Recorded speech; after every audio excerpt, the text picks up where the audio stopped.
Hello everybody, I hope you're well. In this video I quickly want to go over something that might be really important in the Jay Slater case. I'll just play this first clip. I've got another video of Jay as well, drinking out of a champagne bottle. Apparently he was off his face on ketamine. See guys, if Jay did take ketamine, either way his friends should be liable because firstly he was left by them, and secondly he might not have even, accepted to take that type of thing. So he might have been spiked, basically. Another thing that I don't understand is people have said Jay looked ill, but Mark Williams Thomas had said Jay was in full control. So maybe he did take ketamine because it brings you up then down. And I've got friends who've got experiences with ketamine, and it's from like Ibiza, and it's a very crazy drug. It's very popular, but it's very, very dangerous, and it's something that you just should stay away from totally. And unfortunately, a drug underworld does exist in Tenerife, and it is quite a dangerous thing. I'm trying to dig more information up on it, but it seems to be quite hidden online. So there's a lot of theories out there that like something really dark has happened, some gangland shit has happened at this villa. They first went missing. I had actually just come back from Tenerife. I took my son to Tenerife for May half term, which was actually at the beginning of June. So I think that's why I was so invested or so interested in the case when I first heard it, on the news.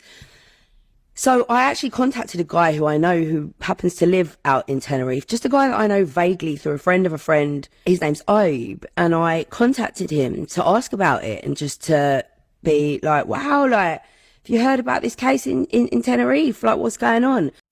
I will say one thing as well. I do think this girl is very genuine. And to my absolute shock, Ayoub told me that he was one of the two British men whose villa Jay had left that morning. The people at the centre of this whole entire thing. At this point, they hadn't been exposed at all in the papers. I had no idea that my friend or this person that I knew was connected to this in any way, shape or form. The media didn't know who they were at this point either. Okay, so now I'm going to show you a short video of the effects of ketamine. These are 5 signs that somebody's using ketamine. Comment down below if I've missed one or you have one that I didn't say.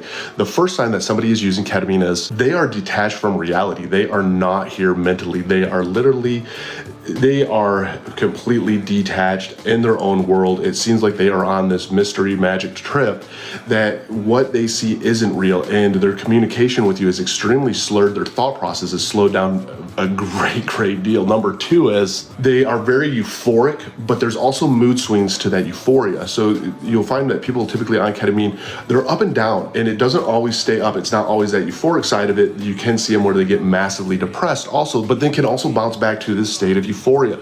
So mood swings is huge. Number 3 is dilated pupils is a huge one.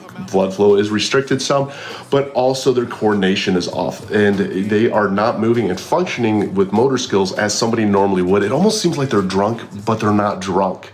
Number 4, very erratic behaviors. So when you are on ketamine, you do feel like you're on a different planet. Everybody doesn't seem real. It's very big derealization. So your behavior can become very erratic depending on what you are seeing and what they're seeing at this time. So when it comes to how they are, it spikes all over the board. It's not like somebody is just mellowed out. It is a bunch of different functions all into one, where they can be happy, sad, depressed, all over the board. Extremely erratic though when it comes to their emotions.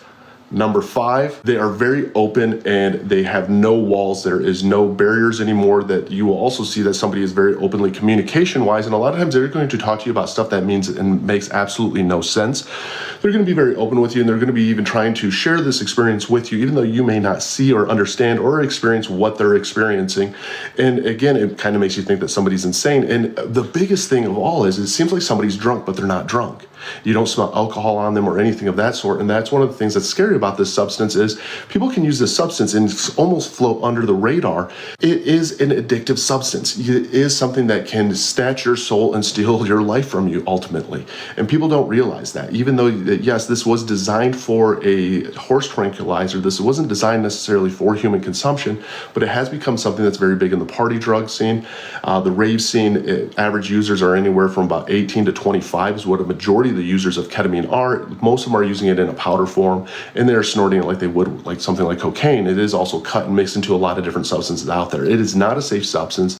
Also, what we do know is there's no proof of life at the B&B, so I think something maybe happened at the nightclub, you know, something around those areas. But again, it's speculation. Was Jay even spiked? And I hope we do get justice for Jay. Thanks for watching, guys, and I'll see you in the next one. What a day.